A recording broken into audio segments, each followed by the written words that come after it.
Alright guys, I hope you're all doing well. Welcome to this live showdown. It's going to be myself and the Tomb Kings facing off against the Greenskins. We are going to be using a big Cetra build on his Sphinx with a new Shopti Graypo and a Sepulchral Stalker to deal with the big boys. So let's get this party started, let's have some fun and see if we can get the dub. So we do have Savage Orc Biggins, Savage Orcs. Oh man, okay, is that just a full-on Savage Orc army? It might actually be, yeah. Okay, so homeboy, I expect Wurrzag to pop out of the trees here any second. If you're going hard with the Savage Orcs, you know, Wurrzag is kind of the next part of the formula, right? So we're going to go poke up here. Probably want to take one side of the map here. So we're going to move our mainline army over here. Cetra is going to be very good against this type of an army. This is the kind of wild shit you run into on ladder for sure. So next up, we're going to save up for our second Khemrian War Sphinx, because if it's going to be heavy infantry spam, it is Wurrzag. Oh, man. All right, we got the Savage Orc flavor.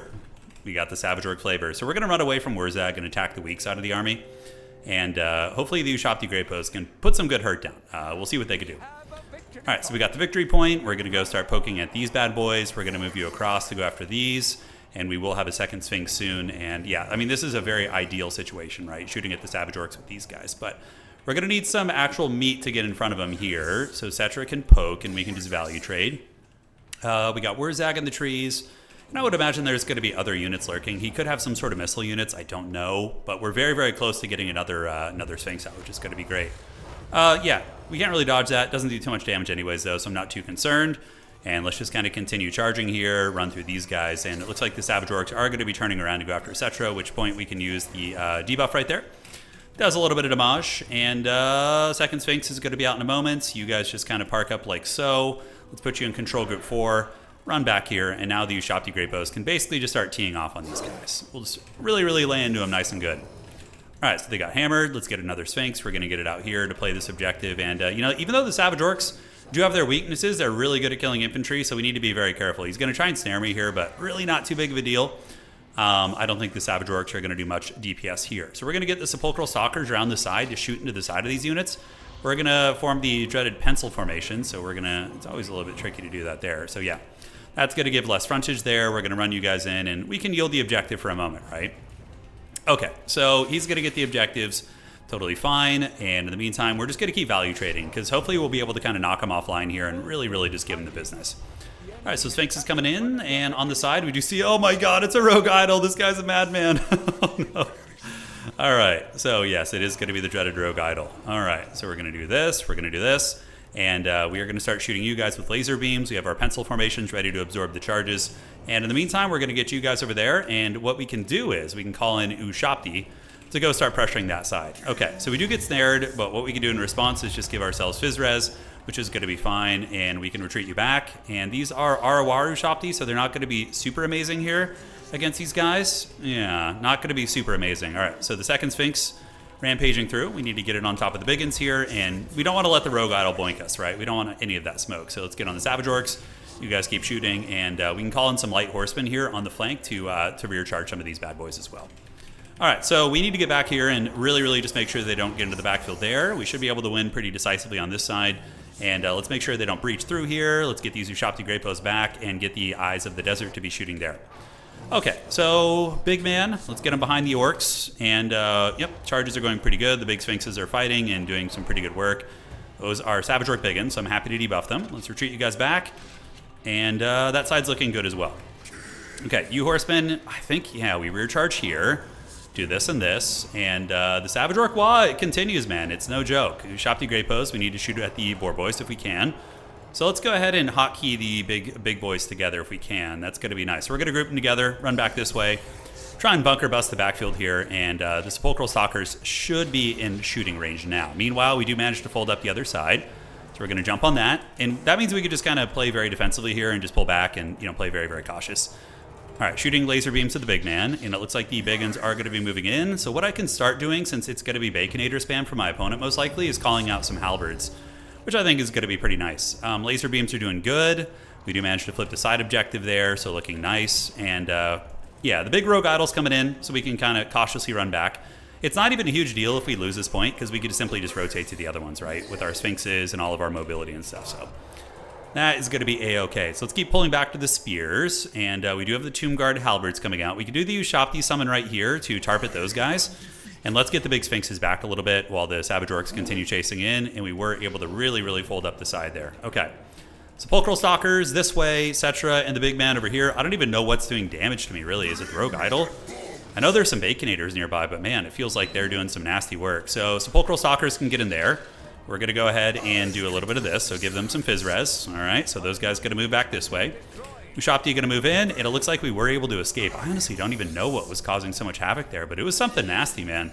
All right, so you guys get back, and we can get into the bacon now. This big Sphinx is going to need to retreat. In the meantime, Ushopti Greypo's lurking here, but the Boar Boys are getting some nice buffs, and we can send some melee Shopti in and another Sphinx too. I think that's going to be okay. All right, so you guys just put the hurt on the big man. Let's call in some carrion because we're going to need help really quickly here. Wrath of Atra is all right, and we can do another Usirians on the other bacon squad over here, the healthy one, to try and get the leadership break. All right, so we do break the leadership right here. His build's working. It's pretty cool, actually. I don't hate his build. And yeah, because Savage Orcs have always been pretty good against like Tomb King's infantry and whatnot, so it might seem memey, but it's actually kind of scary. All right, so Carrion pulling in. I think that might have broken his back there, so we want to get Carrion on the Savage Orc Biggins. That's going to be very cost effective for us. And how are the Eyes of the Desert doing? Yeah, still fighting the good fight in there. All right, so let's see if we can go bully his lord, maybe, and we can get you guys to go help intercept this, and the Cav can go after the Savage Orcs over there. All right, so we're going to see if we can get the big man down. Taking down the big dog himself would be very strong, and we can send you guys over there to go dispatch this, although my spawn point wasn't necessarily in the best spot. All right, so the big man's getting karate chopped a little bit. We do see some Savage Orcs moving in, and on this objective here, Carrion doing really good against the Savage Orc Biggins. We can even call in maybe a speedier Cav unit to get there and get there a little bit quicker, which I think is going to be better. And the Nehekar Horsemen can be used to reinforce in these areas. All right, so how are we looking? Wurrzag is almost broken. I think we're going to continue chasing here. We have his big Sphinx rampaged in a very good target for us. Let's get you on the point to maintain capture weight. And Cetra does have Usirians, which we'll use on the Savage Orc Boar Boys. Should be pretty nice. All right, so those guys getting punched in the face a little bit. We do see a couple Baconators on their way back in, but we've basically broken the back of the Greenskin army now. The Rogue Idol's done for, still a couple units fighting, and what we want to do in this situation is probably call in a Light Horseman. See if we can get Wurrzag off the battlefield. My opponent's going to try and run, but if we can corral them, that's going to be quite excellent. So yeah, it's pretty much every Greenskin player does the same thing. It's just bacon spam in the late game, right? Which is smart. So Wurrzag is going to be broken. We're going to hunt you down. You guys get over here.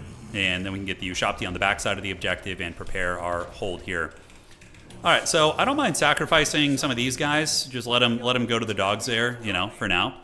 Wurrzag should be getting chased off the battlefield. We do want to grab this objective now, and the Ushopti Greypo's can shoot there, but we're starting to pull a pretty considerable value lead. Carrion are very good against Cav. It's kind of the same reason why Furies are good against Cav, especially ones with like low melee defense like these guys. All right, so we can double charge in there. It's going to be a bit of an ugly fight, but doesn't matter too much. We have halberds in these guys. Let's get you guys to flank around there and go make sure the middle is nice and secure. Meanwhile, Baconator should get exiled from the map here. These guys are going to rotate across. And yeah, what a Giga Chad build for my opponent, though, man. Freaking, yeah, Savage Orcs and in a Rogue Idol and Wurrzag. I was actually sweating a little bit. He had some good micro getting into my backfield there. It was getting a little bit messy. All right, so you guys move up. Regular Ushopti will be nice, and we should be able to bunker bust the piggies here. And then what we could do is we could just bring these guys to the middle, and we can go and reinforce the outside objectives there. All right, there you go, there you go. Those guys get to come, and the Baconators. Greenskins are a faction that when their lord is in the trash, they're one of the worst performing factions in that way. Granted, his lord is still in play. I think we save Usirians for a fresh unit. We break these guys. We got the triple cap. Basically just a matter of time here, as he's been mostly tabled from the board. All right, bring you guys back. Keep chasing these guys down. Carrion can reset here. We'll unsummon you guys to get them back in the pool. Although we can keep these light cav here. They're going to be fine. All right, so we see some mobility coming in. Not sure what he's going to be able to get done with that. Probably not a whole lot. Retreat back that way, and Sepulchral Stalkers would be nice. Wurrzag getting hunted still just kind of ping-ponging around the various units here. And let's chase down the Boar Boys. Yes, it's going to be, what, Wolf Chariots, the Teeth Robbers coming in? All right. All's good in the neighborhood. So we'll chase them down. We're going to be approaching 1,000 points here pretty soon as we get the 3 victory chickens per second. But basically, I think that this game is probably over. So what I'm going to do for you guys is I'm going to edit this, and we're going to see you guys in the post-game breakdown, because I think he might fight to the bitter end. Not really much of a reason to do it, in my opinion. You know, I still have all my big scary monsters and whatnot, but As far as the build goes, we could talk about it a little bit. I guess we could do that in the breakdown there. So we'll see you guys in just a second. GG, and well played to my opponent. All right, guys, there's the end of the game. Not much change there from when you guys tuned out, but here we are. So we are at the end, and I love the army. I mean, the Savage Orc swarms of pretty epic for sure. Thankfully, the Sphinxes were a really good counter against them. And dude, oh my god, he was all Savage Orc, even with Savage Orc Big and Cav. And of course, the Rogue Idol. What an absolute hero. And honestly, he put up a really good fight considering the Savage Orcs did have a time in the sun against Tomb Kings at being used to butcher through skeletons, but overall, I would say his build is meme territory. The Rogue Idol just sets it off. If you didn't have the Rogue Idol and then you mixed in, maybe some more utility pieces, whatever, it'd be like, okay, that build is functional. But when you get the Rogue Idol in there, you're really going full tilt. But hey, it got 900 value, and there was a couple scary moments in that game. Whereas if I lost Setra or something, we could lose the game. So 3,200 on you. The army I think is decent because you have the double Sphinx to punish the Greenskin infantry. The one weakness of my build, which I kind of realized, is I probably needed more to deal with Boarboy spam. Maybe just one catapult, and maybe even getting a Necropolis Knight with halberds or something. I don't know. It's just a power fantasy. But anyways, guys, GG well played. We'll see you all on the other side, and that is going to be it for today.